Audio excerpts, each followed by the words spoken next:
Shalom, salam sejahtera, sahabat jalan yang lurus. Selamat berjumpa kembali di channel ini. Saya berharap dan berdoa kiranya kita semua tetap dalam keadaan baik, dalam keadaan sehat, dan pastinya tetap di dalam lindungan Tuhan. Saudaraku yang terkasih, sangat disayangkan kalau kita melihat Ustadz Suma ini semakin hari semakin menjadi, yang dimana dia kalau berdebat atau berdiskusi mengapa harus membahas iman kekristenan.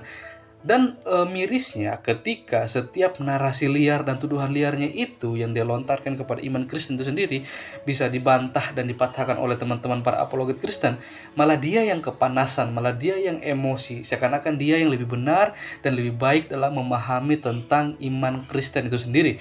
Maka dari itu, mari kita simak bagaimana teman-teman para apologet Kristen akan menghajar Ustadz Suma habis-habisan, sehingga membuat Ustadz Suma KO di dalam perdebatan tersebut. Selamat menyaksikan, Tuhan Yesus memberkati.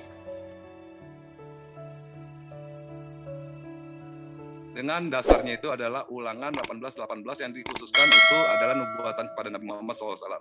Sedangkan Kayafas menyatakan bahwa Nabi Muhammad itu adalah seorang rasul yang jelas-jelas dia itu dulunya tidak pernah mengangkat pedang, akhirnya dia mengangkat pedang. Nah, di sini opininya adalah keterbalikan dari persepsinya kedua narasumber ini. Rasulullah diperintahkan kalau Rasul Paulus ini adalah diperintahkan untuk tidak melakukan peperangan. Manakah yang layak untuk disebut Rasul dari dua kitab suci yang kita masing-masing pegang? Begitu Bang Zuma. Iya, baik. Saya mulai ya. Tafadhol, siapa aja, silakan. Oke. Tolong teman-teman semuanya di-mute ya.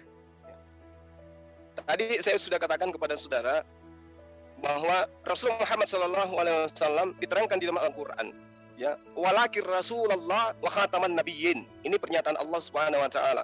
Yang saya minta pernyataan Yesus terhadap Paulus. Anda nggak mampu untuk menunjukkan itu. Ketika saudara mengambil Ulangan 18 nomor 20, tapi seorang nabi, lantas kemudian saudara mengatakan Paulus itu bukan nabi. Kalau dia bukan nabi, lantas dari mana dia dapat ya bahan-bahan tulisan-tulisan yang begitu tebal? Justru tulisan-tulisan itulah yang membuktikan dia seorang nabi, orang yang menerima ilham katanya, orang yang menerima wahyu dan penuh Roh Kudus. Berarti dia nabi. Lagian di dalam Kisah Para Rasul 13 nomor 1, Saulus masuk ke dalam daftar deretan nabi-nabi di dalam ajaran agama Kristen. Jadi Paulus ini harus diuji di Ulangan 18 nomor 20 ini. Yang terlalu berani untuk mengucapkan demi namaku. Nah, Paulus ini bercerita, malah dia mengatakan, akulah yang menjadi bapakmu di dalam Yesus Kristus. Itu Anda bisa lihat dalam kitab Anda. Paulus mengaku bapak di dalam Yesus Kristus. Mengaku Tuhan malah. Nah, lalu kemudian dikatakan, tidak kuperintahkan untuk ia katakan. Siapa yang merintahkan Paulus untuk mengatakan bahwa hukum Taurat itu adalah kutukan? Tunjukkan dasarnya. Siapa yang mengajar Paulus untuk mengatakan hukum Taurat itu adalah kutukan? Kalau Anda sulit untuk menemukan itu, mungkin di perjanjian lama ada. Tunjukkan di dalam perjanjian lama yang mengatakan bahwa hukum Taurat itu adalah kutukan sebagai dasar pijakan Paulus berbicara. Itu yang pertama. Kemudian yang kedua, Anda coba lihat apa yang dikatakan Ulangan 20 itu. Nabi itu harus mati. Tengok jadi terhadap nabi-nabi Anda, termasuk Paulus, mati dalam mengenaskan cara-cara yang tidak normal. Coba Anda terangkan kepada saya, apakah Paulus bisa lolos dari data ini? Ulangan 18 nomor 20. Dia seorang nabi, Kisah Para Rasul 13 nomor 1. Lalu kemudian berani mengucapkan demi nama Tuhan, perintah yang tidak diperintahkan oleh Tuhan. Tunjukkan kepada saya, apakah Yesus pernah menyebut dia sebagai rasulnya, utusannya, sampai kok dia muncul tiba-tiba? Silakan. Ya. Udah? Sudah. Silakan. Halo moderator. Silakan, pada saat dikatakan silakan langsung jawab, Bang. Halo. Moderator akan mute. Halo. Halo moderator, halo. Halo, Bang. Bang, kalau Suaranya kedengaran kata silakan dari lawan okay. bicara, Okay. Abang langsung bicara. Ya, suaranya hilang. Jadi gini, saya tadi sudah menjelaskan, Zuma ini percaya nggak dengan Taurat. Nah, tapi dari narasinya, Bro Zuma artinya percaya dengan Taurat. Nah, yang kedua, Ulangan 18 ayat 20 itu tidak menubuatkan tentang Paulus. Paulus bukan nabi. Paulus sebagai kami rasul. Jangan dicocok logikan. Di situ yang di kisah Para Rasul 13 itu bercerita tentang lain hal. Ya, bercerita tentang lain hal.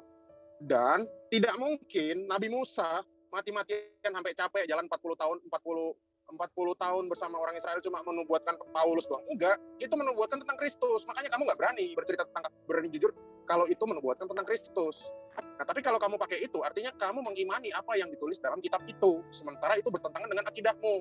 Nah, kamu lagi menolak lagi Paulus sebagai rasul. Tapi kamu ngutip Kisah Para Rasul. Gimana sih? Atau kita ganti aja namanya, Kisah Para Arsalna atau Mursalin. Nanti kita rekomendasikan ke LAI biar ganti nama seperti itu. Nah, kalau ucapan Yesus, kitab Injil itu dibuat, ditulis setelah zaman Yesus, setelah Yesus naik ke surga. Artinya mungkinkah Yesus mengatakan di dalam situ bahwa dia mengangkat Rasul Paulus? Kalau mencari kalimat letterlek seperti itu, kita tidak akan menemukan. Karena kekristenan lahir dari apa yang diajarkan Yesus, yaitu disebut tradisi suci. Setelah itulah lahirlah Injil. Rasul-rasul itu tidak pernah menginjili pakai kitab PB, dia nginjilin pakai kitab PL. Makanya tanah Yerusalem sendiri isinya menjadi mayoritas orang-orang Kristen, orang Yahudi tersingkirkan sehingga membuat ajaran baru yang dinamakan Yahudi Ortodoks. Nah, Yahudi yang asli aja itu percaya sama Kristus, apalagi kalian yang hidup 700 tahun baru ada kitabnya gitu. Makanya akan susah mencerna. Makanya saya lebih percaya tadi Ulangan 18 ayat 20 lebih cocok dikenakan ke Nabi Muhammad daripada ke Yesus. Yesus tidak kena karena dia adalah Sang Firman. Yang kedua, dia bangkit. Quran pun menarasikan bahwa Yesus itu tidak mati, Isa itu tidak mati. Artinya apa yang tertulis di dalam Ulangan 18 ayat 20 itu digenapi dalam Nabi Isa. Nah, Nabi Isa menurut Ibnu Khaldun mengutus orang yang namanya Paulus di kota Antioquia. Nah, artinya selesai sudah, permasalahan ini sudah selesai. Tapi kalau Nabi Muhammad kita lihat contohnya kita lihat Al-Ahzab ayat 37. Ini suatu firman yang sangat aneh ya. Kalau kita bilang firman itu kutaruh dalam mulutnya ya, seperti kata Bro Zuma tadi. Ini kata-kata Al-Ahzab ini saya bacakan. Dan ingatlah ketika engkau Muhammad berkata kepada orang-orang yang telah diberi nikmat oleh Allah dan engkau juga telah memberi nikmat kepadanya, pertahankanlah terus istrimu dan bertakwalah kepada Allah. Sedang engkau menyembunyikan di dalam hatimu apa yang dinyatakan oleh Allah dan engkau takut kepada manusia. Padahal Allah lebih berhak engkau takuti. Maka ketika Zaid, nih lucu nih ada kata-kata gini. Maka ketika Zaid telah mengakhiri keperluan terhadap istrinya, Zainab binti Al-Jahas, menceraikannya, kami nikahkan engkau dengan dia agar tidak ada keberatan bagi orang-orang mukmin muslim ya, untuk menikahi istri-istri anak-anak angkat mereka apabila anak angkat itu telah menyelesaikan keperluan terhadap istrinya, dan ketetapan Allah itu pasti terjadi. Ini absurd sekali bro, bagaimana seorang rasul masalah hubungan ranjangnya atau dia punya istri baru ya, will, menjadi satu ayat, Al-Ahzab ayat 30, sementara Rasul Paulus itu tidak pernah dia main sama cewek atau dia mau nikah siri terus jadi ayat, tiba-tiba ada ayat Korintus berapa gitu. Ini nggak mungkin. Makanya ini saya tadi premis saya bahwa Nabi Muhammad ini menjadi ilah karena kejadian sekonyol seperti ini aja ini bisa menjadi satu wahyu gitu. Yang dipetik itu entah apa maknanya. Seperti itu, bro. Mohon ditanggapi silakan. Iya, yang pertama yang kita bahas ini adalah Paulus, bukan Yesus ya. Ulangan 18:20 itu adalah Paulus. Dia harus mati. Apa yang terjadi kepada seluruh penulis-penulis kitab Anda? Anda mengatakan Anda mengutip, berarti Anda percaya. Saya tidak percaya kalau itu firman Tuhan. Tapi yang bukan firman Tuhan saja membuktikan kebobrokan daripada Rasul Anda. Anda mengatakan Paulus itu bukan Nabi. Baca itu ayat yang kitab Anda. Datanya begitu. Di Antioquia ada beberapa Nabi. Titik 2, Saulus. Jadi nggak bisa Anda bantah itu. Terkait dengan apa yang Anda urai di dalam kitab yang Anda katakan, ya bagaimana kemudian Ibnu Katsir menjelaskan, Ibnu Qayyim menjelaskan. Ingat, ending daripada kitab itu menceritakan bahwa Paulus itu adalah binatang ya yang ada di neraka. Dia adalah binatang yang jelas-jelas ada di neraka. Di situ dikatakan di dalam kitabnya ya bahwa Paulus ini adalah anak haram. Anda pikniknya terlalu dekat soalnya. Coba Anda lihat secara mendetail daripada kitab itu apa yang dikatakan ya.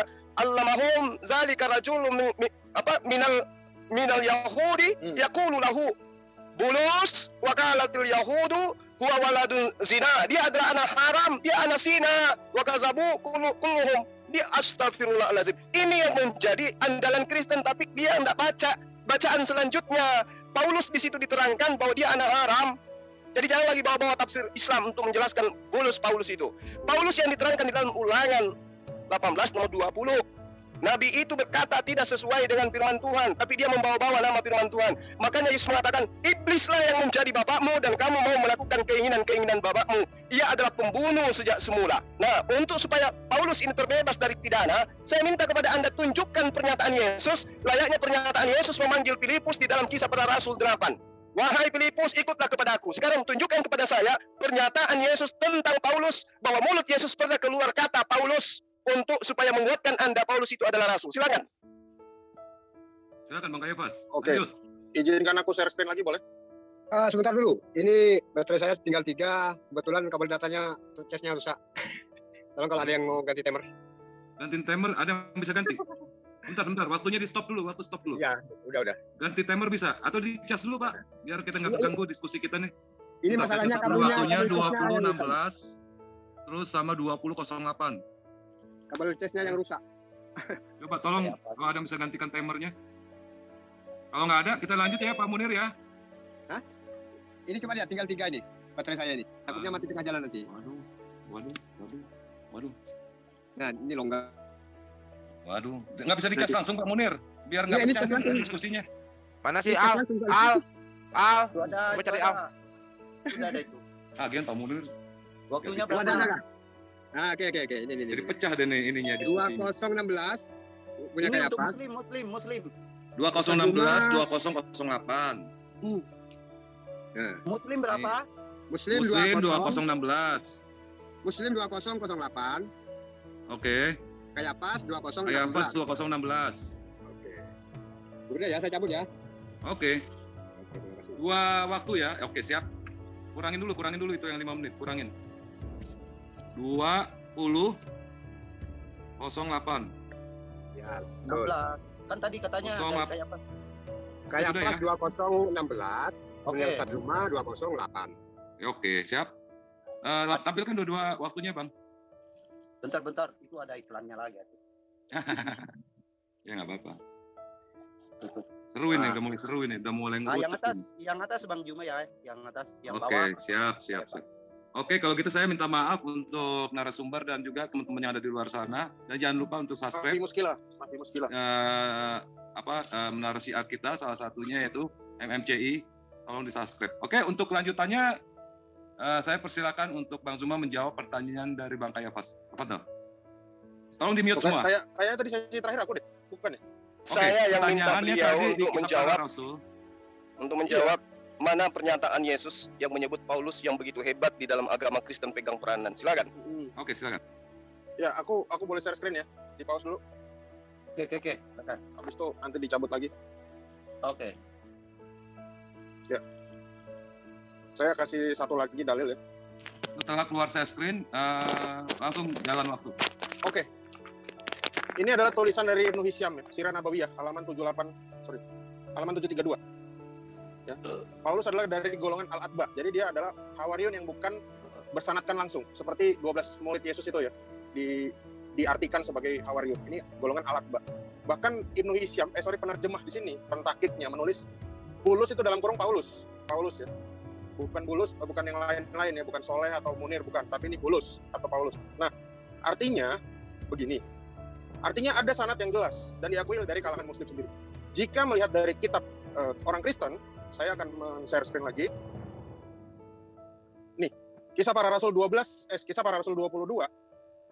ayat 8. Di sini ada narasi antara Yesus dan Paulus. Yesus dalam rupa cahaya. Karena apa? Karena Yesus sudah dimuliakan. Yesus sudah kembali kepada fitrahnya, yang dimana dia mengosongkan diri, kemudian saat dia kembali ke surga, dia kembali lagi fitrahnya menjadi sang firman. Keilahiannya penuh, dan kemanusiaannya tetap ada. Makanya saat bertemu dengan Yesus, dia dalam rupa cahaya. Nah, Paulus sehingga buta. Ini tadi yang dikonfirmasi oleh tulisan Ibnu Khaldun di halaman 415. Tuh ya. Kalau tulisan letterlek dari para rasul, itu memang tidak ada. Tapi, kita bisa menelaah dari sini. Kisah Para Rasul ini jelas adalah narasi tentang bagaimana rasul-rasul itu diutus oleh Yesus, Lukas, Markus, dan yang lain. Nah, sehingga pada saat ini, pada setelah kejadian ini kan diceritakan juga nih di ayat 12, bahwa dia ketemu dengan Ananias, ahli Taurat, orang Yahudi yang jadi Kristen.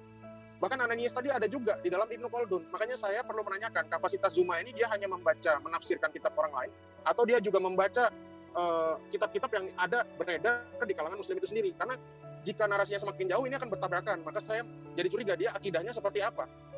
Dia dengan Ibnu Khaldun, saya yakin Ibnu Khaldun lebih besar kalibernya tentang keislaman. Tapi kalau dia menanyakan ini jadi aneh. Dan kalian menyebut dia gurunda, saya khawatir kalian menggurukan orang yang keliru. Kalian mesti ngerti buku-buku kalian dulu, begitu. Nah, ada lagi hal yang menarik dalam 1 Korintus 8 ayat 4. Itu adalah kalimat tauhid yang ditulis oleh Paulus. seandainya Paulus ini iblis, atau dia menyembah setan, menyembah Allah yang salah seperti tadi ayat yang salah seperti apa yang tadi tertuang dalam Ulangan 18 ayat 20 ya. Jika seorang nabi sangat lancang, seandainya nih Paulus itu nabinya, maka 1 Korintus 8 ayat 4 saat Paulus mengucapkan tiada Allah yang lain daripada Allah yang esa. Artinya apakah bisa saya asumsikan juga Nabi Muhammad mengutip dari kutipan orang penyembah berhala? Jelas kan tidak mungkin. Atau bagaimana penjelasannya? Gitu. Saya kira udah cukup. Silakan. Ya, jadi narasi apapun yang saudara bangun kemudian, kitab itu justru mengatakan Paulus itu anak zina. Itu dalilnya ada jelas itu.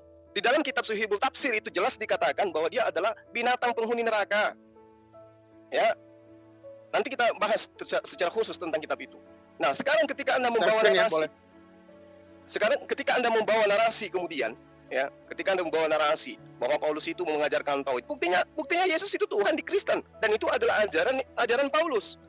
Jika kau percaya dengan mulutmu bahwa Yesus itu adalah Tuhan, maka engkau akan diselamatkan. Artinya apa? Ketuhanan Yesus itu disebabkan karena ajaran Paulus. Mau Anda bawa 1000 kitab di sini untuk membenarkan kerasulan Paulus itu tidak akan mungkin bisa. Kenapa? Fakta yang kita lihat di lapangan, Pauluslah yang membuat sembahan baru dalam bentukan manusia bernama Yesus.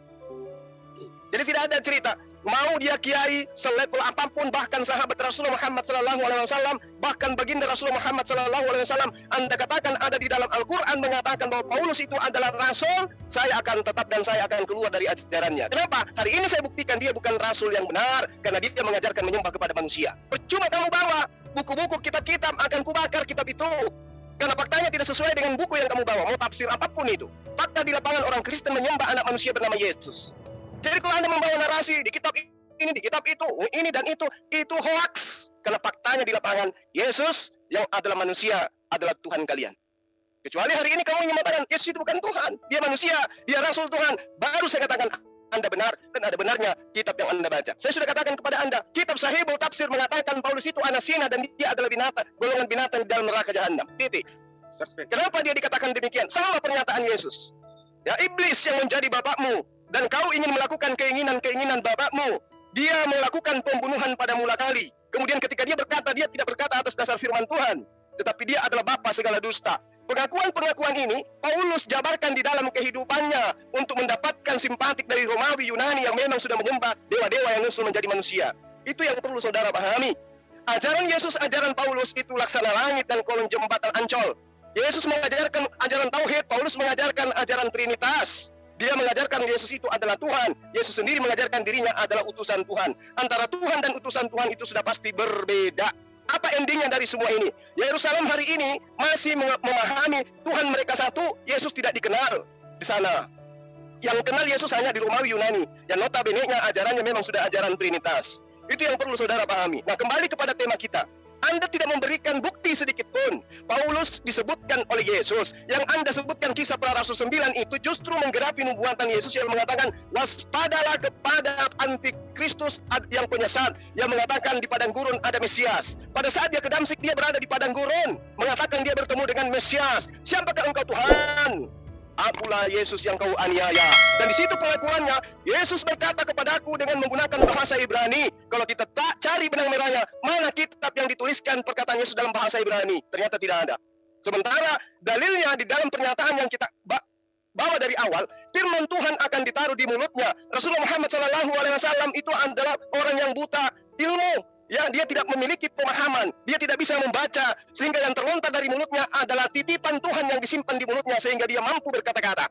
Perkataannya, Nabi yang ummi ini, itu bisa kita buktikan kebenarannya. Artinya yang terlontar dari mulutnya itu adalah kalam Allah, kalam langit yang disimpan, yang ditorehkan di mulutnya. Itulah Al-Quranul Karim. Kalau sekarang Anda lihat kitab Anda, apa yang bisa diurai, ilmu pengetahuan apa yang bisa diambil di kitab Anda sekarang? Tunjuk satu ilmu aja yang bisa diambil dari kitab Anda. Tidak ada. Bandingkan dengan Al-Quranul Karim. Apakah seorang yang buta bisa menorehkan ilmu yang sedemikian hebat dalam Al-Quran? Tidak mungkin. Kalau bukan firman Tuhan yang ditaruh di mulutnya, yang menjadi hukum-hukum di atas muka bumi ini. Satu hal yang mesti kamu paham. Negara kita ini ketika mengalami keterpurukan ekonomi, muncul satu ajaran yang berasal dari mulutnya baginda Rasulullah Muhammad SAW adalah sistem ekonomi syariah. Dan itu bermanfaat bagi kehidupan bangsa dan negara kita. Dari kitab Anda, dari Paulus, apa yang bisa kita ambil di sana? Ilmu apa yang bisa diambil dari Paulus? Nggak ada. Oleh karena itulah Yesus mengatakan bahwa dia iblis, bapakmu itu iblis, kau ingin melakukan keinginan-keinginan bapakmu. Kembali kepada pertanyaan saya yang tadi. Tolong tunjukkan kehebatan saudara, kehebatan agama saudara, bahwa Paulus itu adalah utusan Yesus dengan dalil yang sangat sederhana. Layaknya Yesus memanggil Filipus di dalam Kisah Para Rasul 8. Wahai Filipus, kesinilah, ikutlah aku. Laksana Yesus memanggil Matius, wahai Matius, ikutlah aku. Sekarang tunjukkan kepada saya, seorang Paulus yang begitu hebat menyamai Tuhan, menganggap diri yang setara dengan Tuhan, kasih dalil bahwa Yesus memanggil dia. Pengakuannya, aku dipilih dari sejak rahim ibuku. Sekarang tunjukkan ke saya, mana pembuktian bahwa Yesus mengenal Paulus? Silakan. Ya, jadi pembuktiannya di mana? Ya barusan dikonfirmasi sendiri. Kisah Para Rasul yang Anda baca itu adalah tulisan Paulus dan Anda mengakuinya. Kalimat tauhid itu adalah tulisan Paulus. Paulus lebih dahulu ada daripada agama Islam. Bagaimana kalimat tauhid ini bisa menjadi dasar agama Anda, bahkan tidak tertulis dalam Quran. Cuma kalian mengimaninya sebagai kalimat dasar keislaman. Terus tadi saya mau menanyakan, Paulus tidak menyembah manusia. Lah, sekarang begini, Bro. Kekristenan itu saat Yesus naik ke surga, mereka ibadah di mana? Udah ada gereja? Belum ada. Bangunan gereja nggak ada. Orang Kristen itu ibadahnya di Bait Suci. Baca Kisah Para Rasul 2. Dia beribadah di Bait Suci. Rasul-rasul beribadah di Bait Suci. Termasuk Rasul Paulus beribadah di Bait Suci. Yang menyembah manusia yang Anda bilang manusia itu. Artinya otomatis rasul-rasul atau hawariun, bahkan Paulus itu juga adalah musyrik. Permasalahannya saat mereka beribadah, orang-orang musyrik beribadah di Bait Suci, apakah bisa? Pertanyaan saya.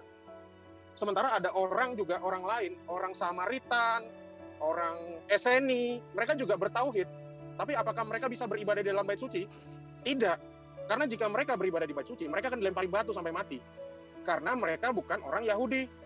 Karena dasar kebenaran yang saat itu dipandang sebagai satu kebenaran yang hakiki adalah keimanan orang Yahudi yang menuhankan Allah yang Esa, Ulangan 6 ayat 4. Tapi permasalahannya, kita perlu jawab bersama, bagaimana orang-orang Kristen di abad awal sebelum Bait Suci hancur bisa beribadah di tempat orang-orang yang bertauhid, yang mengesahkan Tuhan, padahal dia menyembah manusia juga. Itu maksudku, Zuma mungkin dulu harus berpikir seperti itu dulu. Jangan main asal tuduh, tapi nggak baca. Jangan seperti kejadian Musa tadi, dibilang Musa nggak pernah membunuh. Jadi banyak keseleonya gitu. Kalau banyak keseleonya, saya tawarin counterpoint, gitu, biar saya benerin. Terus masalah nggak main Nabi ini Muhammad, Bang Kayafas nggak main ke pribadi, tolong ya. Ya ini bahas keseleo sih tadi. Ya sorry. Nah permasalahannya lagi begini. Nabi Muhammad tadi diandaikan wah, ada syariah, ada itu. Bagi kami dunia ini nggak ada, itu masa bodoh. Yang penting kami ikut Kristus. Karena di mana dunia tidak ada Kristus, artinya itu sama saja di neraka. Semua bisa diciptakan oleh Kristus. Butiran pasir, Zulkifli juga ciptaan Kristus. Semua kita di sini ciptaan Kristus menurut sudut pandang kami. Bagi kami nggak peduli mau nggak ada syariah, mau ini. Kalau bahas bank, oke, nanti kita bahas lagi. Saya juga perbankan. Syariah itu juga adalah penipuan karena kalian cuma dikasih form mubarahah itu, tapi isinya itu tetap konvensional karena saat kalian dislik atau BI checking, yang muncul itu juga tetap riba namanya, bukan namanya bagi hasil atau apa. Itu jadi kalian akan zong. Nah, masalah iblis adalah bapamu. Saya ulangi lagi. Paulus menyebut Timotius adalah anakku. Timotius memanggil Paulus adalah bapak atau romo ya. Jadi itu dibedakan. Dibedakan iblis adalah bapamu dengan panggilan gereja di mana seorang imam itu dipanggil romo atau pak. Nah kan kalau kayak gitu saya juga bisa mencocok logikan. Artinya orang yang namanya Abi, Abbas itu juga berarti iblis. Kan nggak mungkin Zulkifli iblis, kan nggak mungkin begitu. Abbas itu artinya juga bapak. Tapi tidak seperti itu cara mencocok logikannya, Zuma. Jadi harus fair menurut koridornya. Makanya saat seorang membaca Alkitab tanpa mengerti tradisi suci akan tenggelam seperti itu. Tenggelam dalam keanehan dan kebingungan. Nah, saya lanjut lagi apa lagi ya? Ya itu dulu mungkin. Kalau ada yang terlewat nanti saya diingatkan lagi ya, Bro Zuma. Lanjut, silakan. Oke, jadi data yang Anda bawa tadi di Keluaran 2, Keluaran 3 dan seterusnya, itu dibantah oleh Al-Qur'an. Wa ma ya'tihim min nabiyyin illa kanu bihi. Hanya kepada Allah. Lalu kemudian diterangkan wa ma ya'tihim min nabiyyin, ya. Apa yang kemudian diterangkan oleh Al-Qur'an dikatakan bahwa nabi-nabi itu diutus untuk mengajarkan menyembah hanya kepada Allah, kan gitu. Lalu kemudian ketika Anda mengatakan saya terpeleset, buktinya Al-Quran menerangkan bahwa setiap datang nabi kepada mereka pasti mereka olok-olokkan, pasti mereka hinakan, pasti mereka nistakan. Jadi kalau Anda menuduh Musa alaihissalam membunuh, ya itu karena sudah terbiasa menghina dan mengolok-olok Al-Quran, mengolok-olok daripada nabi. Dan itu diterangkan kitab saya. Ada yang pesina, ada yang pesundal, ada yang bersetubuh dengan kedua anak gadisnya dan seterusnya, ada yang membuat istrinya poligami dan seterusnya. Itu udah biasa dalam kitab Anda. Yang saya terangkan ini adalah perspektif iman saya sebagai seorang muslim.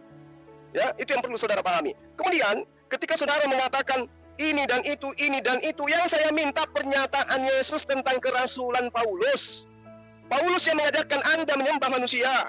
Paulus yang mengajarkan Anda mengatakan hukum Taurat itu adalah kutukan. Paulus. Oleh karena itu peranan dia sangat penting sekali. Tunjukkan kepada saya, Yesus yang adalah utusan Tuhan bagi kami yang datang kepada Bani Israel itu mengutus seorang manusia bernama Paulus. Karena Yesus mengatakan begini di dalam pengajarannya. Anak-anakku yang terkasih, zaman ini adalah zaman terakhir. Di tengah-tengah kita lahir seorang antikristus. Ya, itu yang diterangkan. Dan dia memang berasal dari tengah-tengah kita. Siapa dia ini? Siapa yang antikristus yang berasal dari tengah-tengah Yesus, yang memulai karirnya dengan menganiaya dia?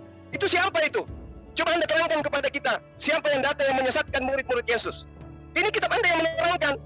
Jadi Anda ketika menjelaskan tentang Paulus, tolong benang merahnya dari Yesus dulu. Paulus mungkin menurut Anda benar, apapun itu pasti benar. Tapi yang saya minta, kerasulannya ada nggak legitimasi dari Yesus? Kalau Anda membawa kisah para rasul, itu surat Lukas, asistennya Paulus. Yang saya minta adalah pernyataan Yesus layaknya dia memanggil muridnya. Ada tidak? Kalau tidak ada, akui tidak ada.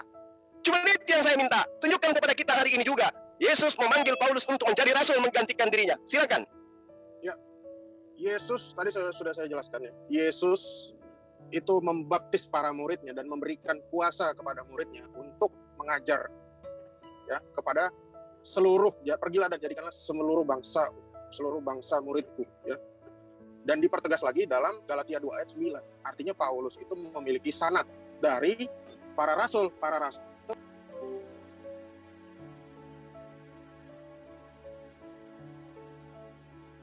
Halo? Cek. Keputus suaranya nih. Stop dulu waktunya. Halo, tes. Ayo, pas. Tes. Waduh, ini Dia kebental kayak. Kepental ini. Ayo, coba masuk lagi. Kalau bisa ini distabilin dulu sinyalnya. Kalau bisa deket-deket sama mesin wifi-nya. Oke ya, Pas? Belum ada. Yang ditakutkan kalau dia bicara terus itu. Nggak, tadi gini Bang, karena dia kan mengutip buku dari Ibnu Khaldun, itu kan bukan kitab, itu kan sebuah buku yang diterbitkan. Makanya saya minta itu untuk bukan dikeluarkan kitab. juga referensi literaturnya dari mana. Pasti setiap buku ada referensinya. Kalau itu kitab, baru kita nggak perlu minta referensi ini. Nggak apa-apa Bang, biarin aja. Netizen juga tahu. Siap. Bang Kaya, halo. Tes. Nggak mungkin dia bicara terus ini, nggak mungkin. Pasti dia tersadar. Nggak mungkin. Ini udah lama kali aku bicara ini. Pasti bilang gitu, pasti dia lihat. Loh, ternyata aku di luar nih. Dia Takutnya gitu. Kasian juga. Halo, tes. Kayak pas. belum ada Mas. Tes. Nanti akan ada indikator kalau dia masuk. Tes. Kayak pas. Ini Kalapas apa kayak pas ini? Kayak pas. Iya. Aduh, hilang dia nih. Lagi bagus-bagus. Akunnya keluar. Udah merucut gini rasanya. Aduh, udah enak banget ini pembahasannya. Nggak apa-apa, tungguin aja. Tungguin aja ya. Oke. Mantap nih Bang Suma ini. Soalnya tadi saya ambil kesimpulan ulangan 18 terus larinya ke ulangan 18-20. Itu bagus sih. Dia sendiri yang menjawab jadi. Mantap. Ulangan 18-20 katanya bukan Yesus, karena Yesus mati sendiri. Tapi kan yang jawaban rasulnya di 20 Paulus. nih Bang ya. Rasulullah matinya bukan karena mati Bang. Karena wafat. Bukan karena dibunuh. Iya, karena wafat bukan mati Bang. Paling-paling dia ngomong karena diracun. Ya. Racun tapi kan kepalanya nggak copot. Dia matinya nggak kecopot palanya. Kalau ini kan kecopot. Halo Bang Kalapas, kayak pas. Ya sambil menunggu ini dari tadi Indra Mose Raisen, kita kasih waktu aja, mungkin ada yang disampaikan sambil menunggu kayak Bang. Ini salah satu pakar kita ini Bang Indra Mose ngasih tahu. Sian juga Bang. Bang Indra, tangannya diturunin Bang Indra. Pegel ntar.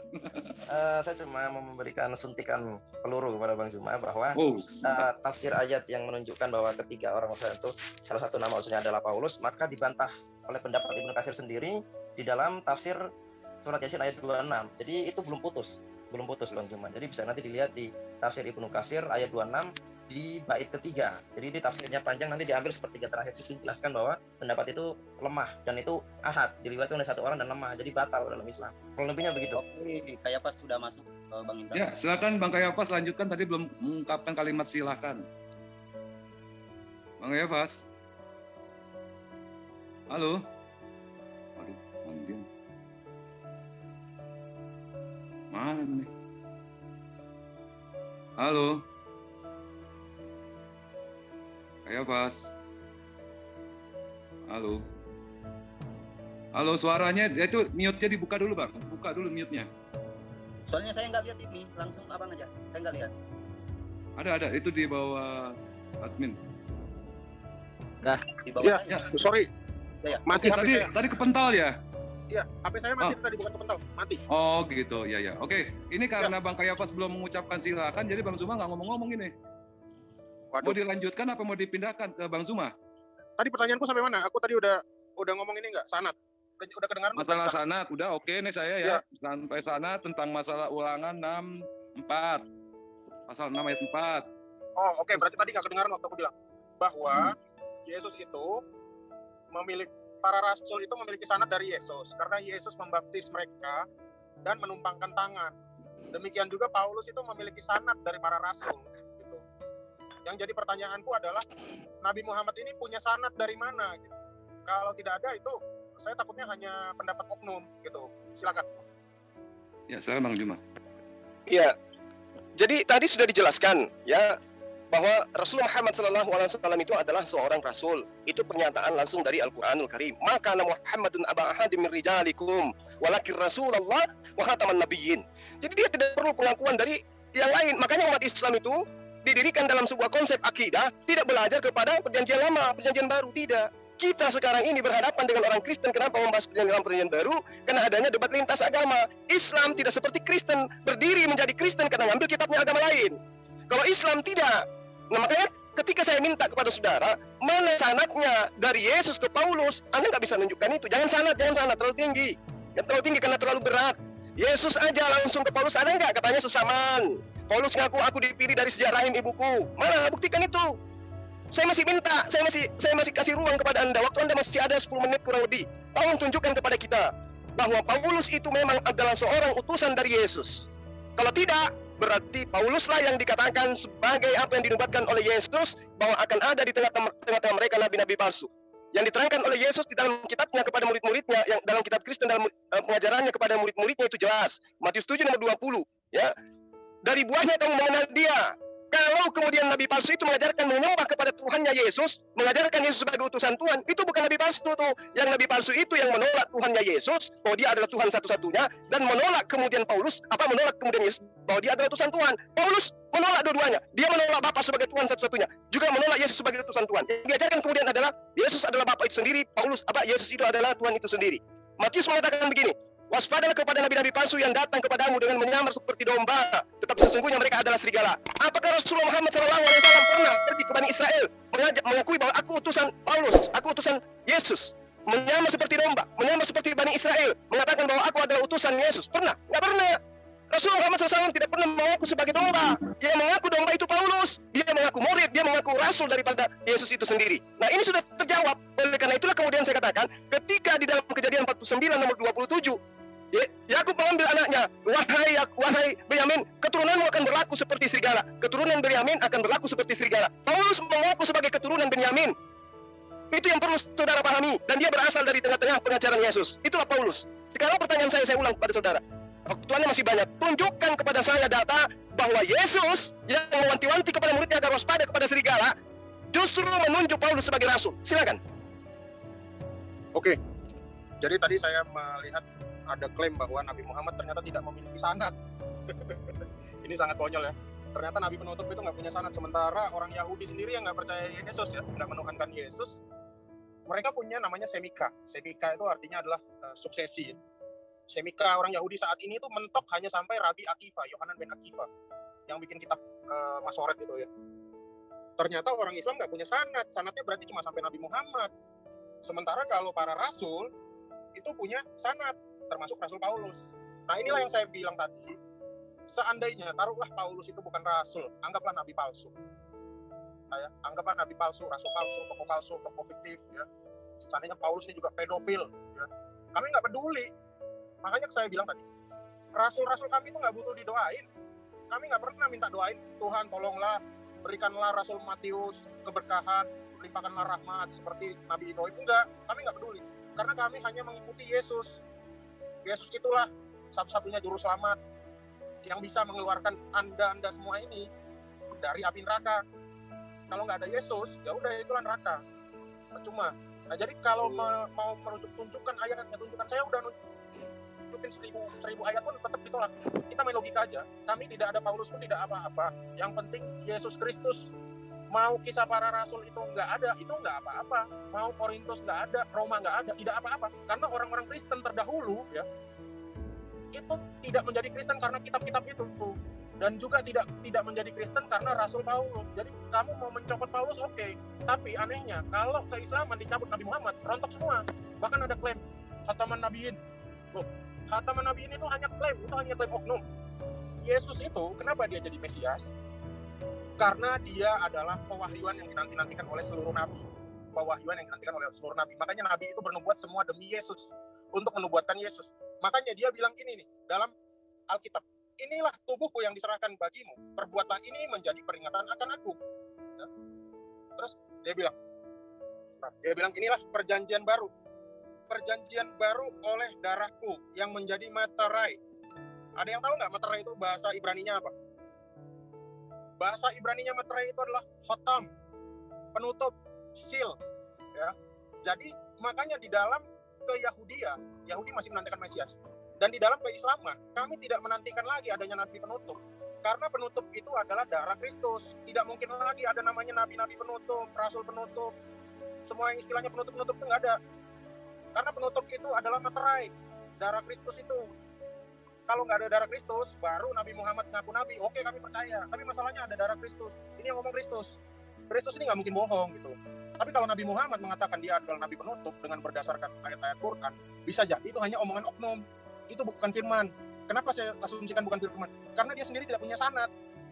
Nabi Muhammad sebelum wahyu turun dia tidak beribadah. Dia tidak tahu beribadah itu harus hari apa, hari Jumat, Sabtu, apa Minggu. Dia nggak tahu. Makanya akan terjadi kebingungan di situ. Nggak punya sanad sehingga ajarannya adalah ajaran asumsi. Ini menurut saya. Ya, silakan ditanggapi.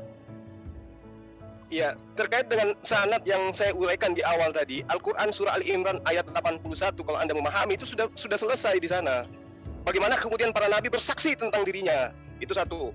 Kemudian yang saya tanya itu bukan membuat harusnya Anda curhat. Yang saya tanya tentang kerasulan Paulus, bukan mau dilepas ataupun tidak, bukan itu yang jadi permasalahan. Yang jadi inti kekristenan sekarang ini adalah buah karya dari Paulus. Dari buahnya kita lihat, Kristen itu adalah agama yang dibentuk oleh Paulus, bukan Yesus. Oleh karena itulah Anda punya tanggung jawab untuk menunjukkan kepada kita, kenapa susah kali Anda mengatakan saya sudah menunjukkan data-datanya, ayat-ayatnya, saya sudah menunjukkan sanadnya. Mana sanadnya? Mana datanya? Yesus menyebut Paulus, kan tidak ada. Sementara baginda Rasul Muhammad SAW, kami imani jelas, karena sumbernya adalah Allah. Sumbernya adalah Allah, langsung kemudian diwahyukan kepada dirinya. Kami tidak perlu melakukan penyelidikan, seperti kitab Anda. Justru sanad yang Anda maksud itu yang meruntuhkan akidah Anda. Saya menguji, apakah betul ajaran para penulis kitab Anda bersumber dari Yesus? Ternyata tidak. Iya kan? Anda nggak mampu menunjukkan itu. Nah, kami memang sentralnya baginda Rasul Muhammad SAW.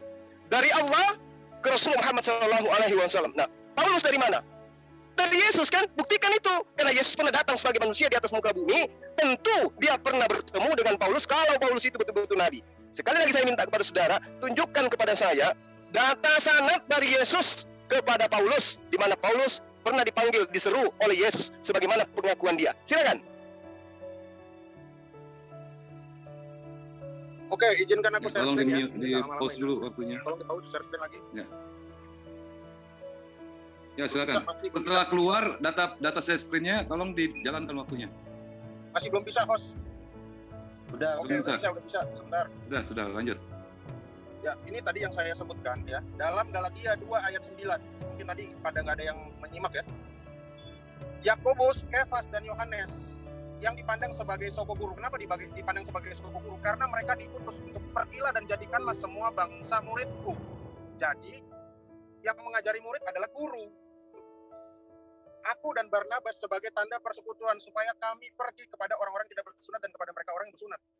Jadi disinilah sanad Paulus itu loh. Ini udah jelas. Dan tadi saya sudah sebutkan di atas di dalam 2 Petrus 1 ayat 15 bahwa Petrus itu mengakui tulisan-tulisan Paulus. Pertama, Paulus itu ditumpang tangani oleh Petrus. Ini berjabat tangan ini adalah tradisi Kristen di mana pertamanya adalah berjabat saling mencium. Kalau kalian pernah Yasir Arafat tuh sama orang Kristen Arab, biasanya mereka akan berjabat saling cium di kanan di kiri. Suaranya hilang-hilang nih kayak Fas nih.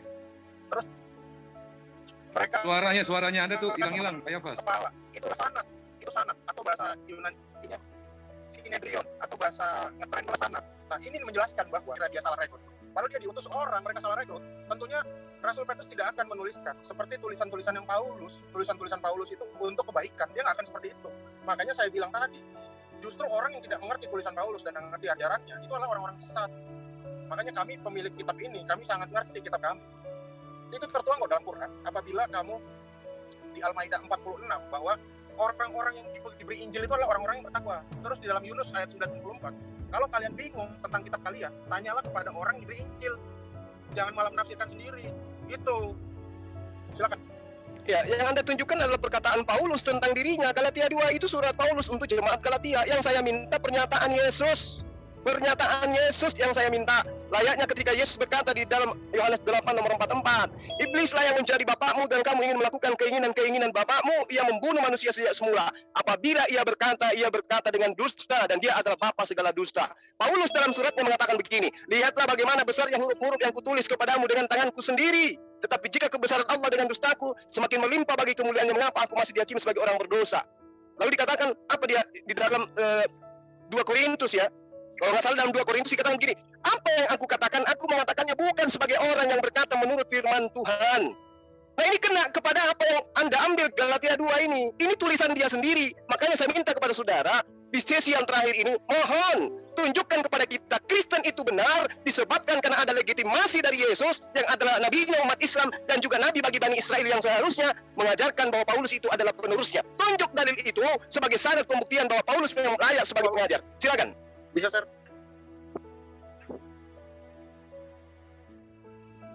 Kayak Fas suaranya hilang-hilangan. Halo? Udah belum? Suaranya tolong dong, suaranya ini hilang-hilangan kayak Fas. Distabilin dulu suaranya biar nggak terganggu diskusi ini. Soalnya waktunya tinggal 5 menit ini.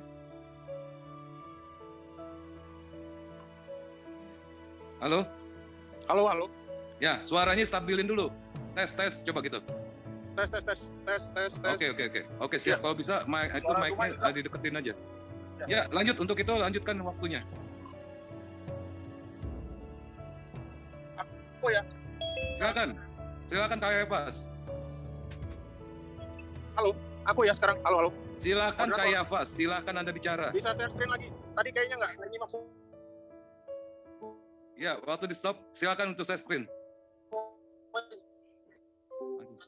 Minta tolong share screen dibuka. Sudah dibuka, silakan. Belum bisa. Tolong dibuka share screen-nya, host. Masih belum bisa. Oke. Udah bisa. Silakan dibuka. Kelihatan nggak teman-teman? Belum. Aduh. Yaudah tolong bukain 2 Petrus 3 ayat 15, ada yang bisa bacain nggak? 2 Petrus 3 ayat 15 dibacain aja. Oke, 2 Petrus 3 15. Dibacain sampai habis, tolong ya, waktunya jalanin aja nggak apa-apa. Silakan, Kak Yafas yang baca aja. Bisa nggak di share screen? Dibaca aja Bang, 2 Tadi Petrus aku 3, udah 15. membacakan ini sampai habis, tapi tampaknya Zuma belum menyimak. Aku bacain ya. Tulisan Ya, bacain aja. Rasul Petrus, anggaplah kesabaran Tuhan kita sebagai kesempatan bagimu untuk beroleh selamat. Seperti juga Paulus, saudara kita yang kekasih. Di situ Paulus saudara kita yang kekasih ya, bukan Munir. Telah menulis kepadamu menurut hikmat yang dikaruniakan kepadanya. Hal itu dibuatnya dalam semua suratnya apabila ia berbicara tentang perkara-perkara ini. Dalam surat-suratnya itu ada hal-hal yang sukar difahami, sehingga orang-orang yang tidak memahaminya seperti Zuma dan tidak teguh imannya memutarbalikannya menjadi kebinasaan mereka sendiri. Sama seperti yang juga mereka buat dengan tulisan-tulisan yang lain. Terus, Itu Anda boleh bilang Paulus, tapi Anda hapus dulu bahwa tulisan Petrus itu bukan dari Petrus. Silakan. Ya, itu dari Silakan, Petrus yang saya minta dari Yesusnya. Layaknya Yesus memanggil Filipus, memanggil Matius. Mana coba buktikan itu? Kalau Anda mengatakan Petrus, ingat, di dalam kitab Anda diterangkan, ada seruan di dalam Kisah Para Rasul, hai orang-orang Israel, tolong inilah orang yang di mana-mana mengajar semua orang untuk menentang bangsa kita dan menentang hukum Taurat. Itu siapa? Paulus. Malah dikatakan bahwa setelah hari siang orang-orang Yahudi mengadakan komplotan dan bersumpah untuk mengutuk diri, bahwa mereka tidak akan makan atau minum sebelum mereka membunuh Paulus. Jadi saya minta kepada saudara, tunjukkan bukti bahwa Yesus itu memilih Paulus sebagai rasul. Kalau tidak ada dalilnya, katakan aja tidak ada. Kenapa? Karena Paulus inilah yang kemudian mengajarkan sesuatu yang kemudian bertentangan dengan ajaran Yesus. Saya minta kawan, ini masih ada waktu, tolong tunjukkan kepada saya, Yesus memberikan legitimasi kerasulan kepada Paulus. Silakan, bukan Petrus. Silakan. silakan Kayafas. Ya, oke, makasih. Anggap aja ayatnya tidak ada karena berulang kali saya ngomong. Lebih baik kita bahas sesuai topik tadi. Oke, silakan Kayafas, suaranya hilang-hilang. Nabi Muhammad itu di dalam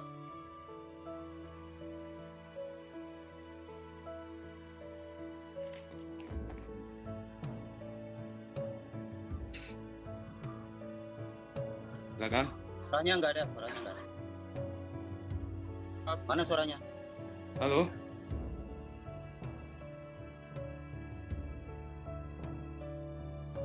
Jadi benar ya, nggak ada suaranya? Halo, suaranya Kayafas, sorry. Kayafas. Aduh. Sinyal kurang bagus. Kayafas, halo. Tes. 1, 3. Kayafas. Aduh, ini gak enak banget nih diskusi nih. Jadi Tadi ada dalilnya nggak Bang dari Yesus legitimasi terhadap Paulus? Ada nggak yang nyimak gitu tadi? nggak ada. Dia udah ngakuin tadi nggak ada, Bang. Oke, udah selesai di situ, udah tamat. Terus Berarti keduanya terbukti- dibilang katanya Rasulullah itu nggak ada sanatnya. Wow. Rasulullah Iya, kalau dia ada maksud- sanatnya artinya bukan nabi dia. Ya, dia hanya penyampai Rawi. dari Nabi, dia rawi. Iya, rawi kalau gitu. Isnad dia. Dia nggak ngerti sanat, Bang. Nggak tahu sanat makna sanat buat apa. Oke, saya kira kita sudahi saja. Udah jelas ini. Ya. Kalau tidak ada kemudian pengakuan Yesus terhadap kerasulan Paulus, berarti udah terbukti Nabi palsu itu kan? Betul. Oke, kita tutup aja Bang. Oke, terima kasih. Karena saya ini- udah lewat 20 menit ini. Oke, Bang Zuma, saya tutup dulu ya, Bang Zuma. Jadinya, maaf ya teman-teman semua yang ada di Zoom ini. Jadi kita nggak bisa memberikan satu tempat bertanya karena kebetulan narasumber kita ada yang nggak ada. Jadi kalau gitu saya menutup dari acara kita ini. Halo, diskusi aku kita belum ini. kasih penutupan dong. Jangan gitu dong. Oh, keluar ini, datang lagi. Bang Zuma gimana? Oke, Lanjutin ya. silakan. Kan Oke, masih ada soalnya beberapa gini, menit lagi. Bang Kayafas dari tadi Bang Kayafas sinyalnya hilang-hilang terus, ya kan? Teman-teman yang dengar juga agak ini. Kalau bisa Bang dilanjutkan tadi terakhir Bang Kayafas ini menyatakan bahwa tidak ada legitimasi dari ayat-ayat yang ada di kitab Bible. Silakan lanjutkan Bang Kayafas. Pertanyaanku terakhir itu kan gini, topik kita awalnya tentang keilahian Nabi Muhammad, tapi bergeser jadi Paulus. Saya dengan senang hati menceritakan tentang Rasul Paulus, tapi kelihatannya Zuma agak keberatan menceritakan kepribadian Nabi Muhammad serta keilahiannya. Makanya tadi saya tanya tentang surat Al-Baqarah ayat 37 itu.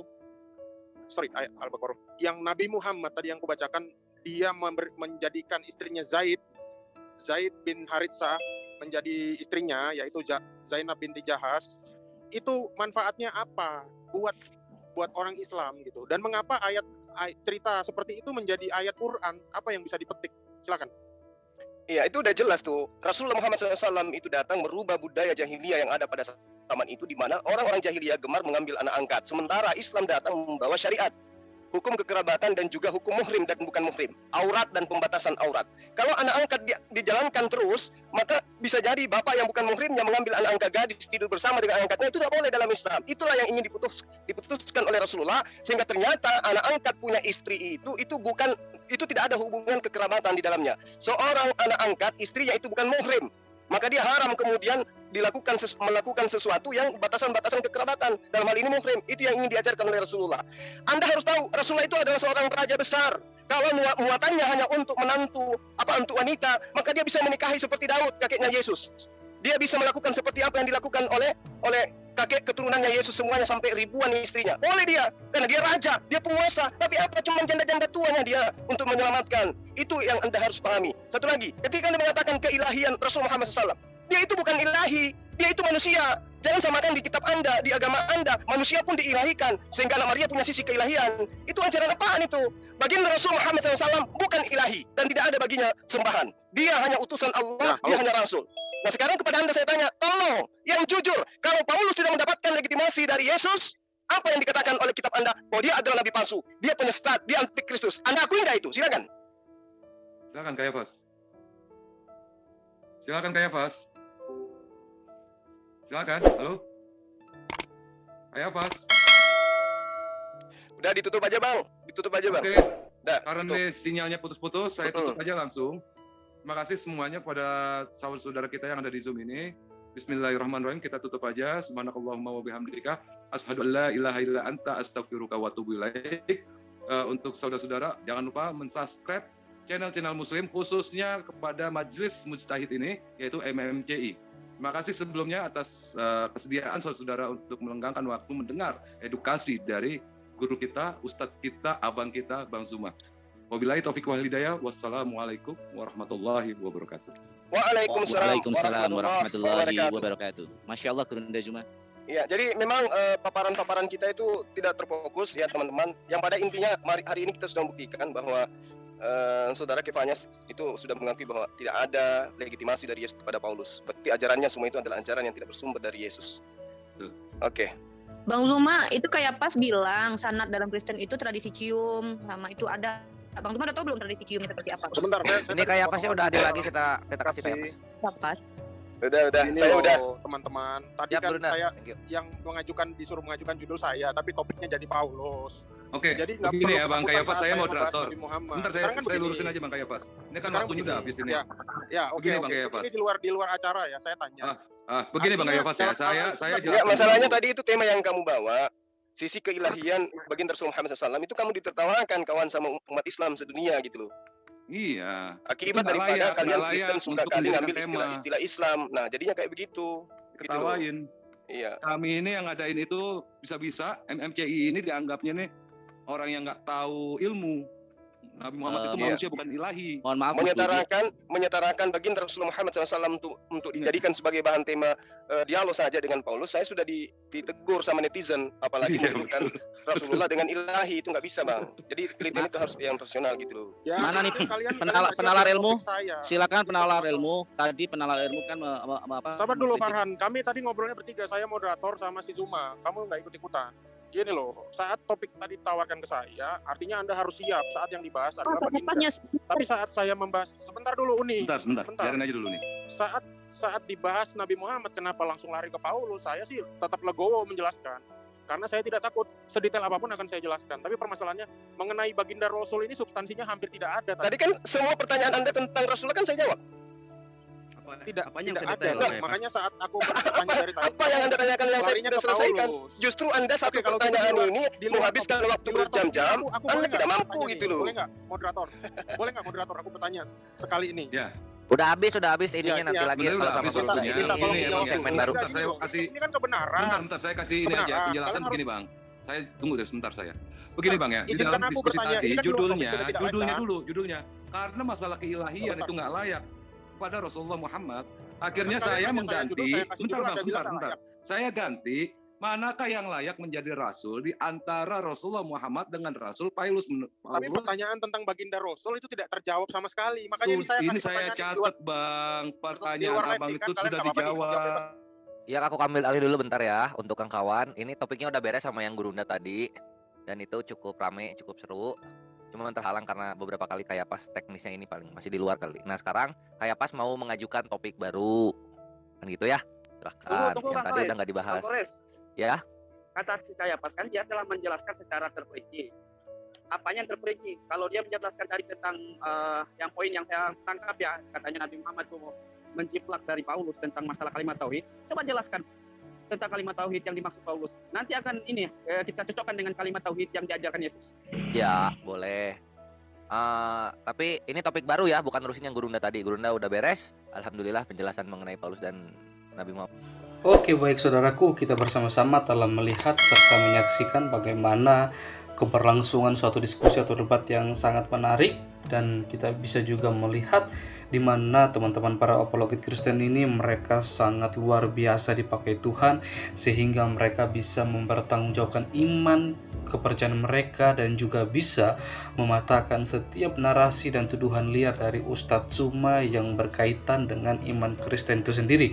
Ini kita melihat lagi-lagi Ustadz Suma kepanasan dan dia emosi di dalam diskusi ketika berdiskusi seperti itu. Dia emosi dan juga kepanasan karena narasi dan tuduhan liarnya itu bisa dipatahkan dan disanggah oleh teman-teman para apologet Kristen.